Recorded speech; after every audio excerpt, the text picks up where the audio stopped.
Hello, good evening. Welcome to ARS News Channel. బీజేపీలోకి Raja Singh reentry, route చెప్పిన Dharmapuri Arvind. BJP అధిష్టానం వైఖరిపై అలిగి ఆ పార్టీకి గుడ్ బై చెప్పేసిన గోషామహల్ ఎమ్మెల్యే రాజాసింగ్ తిరిగి ఆ పార్టీలో చేరేందుకు ప్రయత్నాలు చేస్తున్నారా?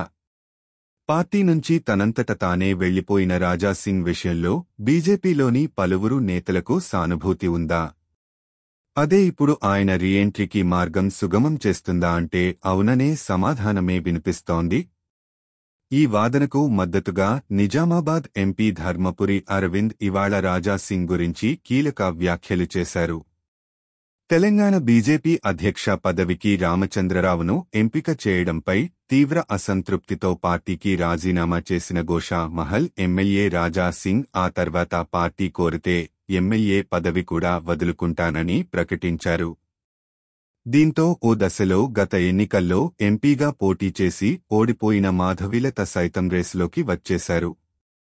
ఈ నేపథ్యంలో రాజాసింగ్ ఎమ్మెల్యే పదవి విషయంలో అధిష్టానం ఎలాంటి నిర్ణయం తీసుకోకపోవడంతో ఆయన రీఎంట్రీపై ఊహాగానాలు మొదలయ్యాయి. ఈ నేపథ్యంలో ఇవాళ నిజామాబాద్ ఎంపీ ధర్మపురి అరవింద్ రాజాసింగ్పై కీలక వ్యాఖ్యలు చేశారు. రాజాభాయ్ ఎక్కడున్నా గౌరవిస్తామంటూ ధర్మపురి అరవింద్ తెలిపారు. బీజేపీ నుంచి ఆయన సస్పెండ్ కాలేదని, కేవలం రాజీనామా మాత్రమే చేశారని గుర్తు చేశారు. అక్కడితో ఆగకుండా తిరిగి ఆయన బీజేపీలోకి రావచ్చంటూ వ్యాఖ్యానించారు. కొన్ని విషయాల్లో మనస్తాపం చెంది రాజాభాయ్ రాజీనామా చేశారని చెప్పుకొచ్చారు.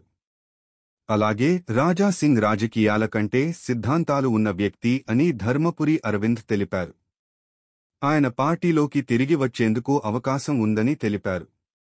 త్వరలో పార్టీ సభ్యత్వ డ్రైవ్ ఉంటుందని, అందులో మిస్డ్ కాల్ ఇస్తే చాలు తిరిగి పార్టీలోకి రావచ్చంటూ రాజాసింగ్కు ఆయన ఆఫర్ కూడా ఇచ్చేశారు. దీంతో ధర్మపురి అరవింద్ వ్యాఖ్యలు ప్రాధాన్యం సంతరించుకున్నాయి. రాజాసింగ్ను తిరిగి పార్టీలోకి రప్పించేందుకు బీజేపీలో ఓ వర్గం గట్టిగా ప్రయత్నిస్తోందన్న చర్చ నేపథ్యంలో అరవింద్ వ్యాఖ్యలకు ప్రాధాన్యం ఏర్పడింది. ఒక విధంగా రేవంత్ టీం వైఫల్యాలే ఇప్పుడు బీఆర్ఎస్, బీజేపీకి అస్త్రాలుగా మారుతున్నాయి. సోషల్ మీడియాలో బీఆర్ఎస్, బీజేపీ చేస్తున్న ప్రచారానికి ధీటుగా కాంగ్రెస్ నుంచి స్పందన ఉండటం లేదు. పార్టీ నిర్వహించే సోషల్ మీడియా టీం మినహా ప్రభుత్వంలో మీడియా వ్యవహారాలు చూస్తున్న వారు ప్రభుత్వం పైన వస్తున్న విమర్శలను తిప్పికొట్టే బాధ్యత సమర్థవంతంగా నిర్వహించం లేదని సొంత ఎమ్మెల్యేల్లోనే చర్చ జరుగుతోంది. మంత్రులు శాఖల వారీగా ఏం చేస్తున్నారో కూడా అధికార పార్టీ ఎమ్మెల్యేలకే సమాచారం ఉండటం లేదు. ప్రభుత్వంలో జరుగుతున్న నిర్ణయాలు సొంత పార్టీ ప్రజల కంటే ముందుగా ప్రతిపక్ష పార్టీలకు తెలుస్తోందని చెబుతున్నారు.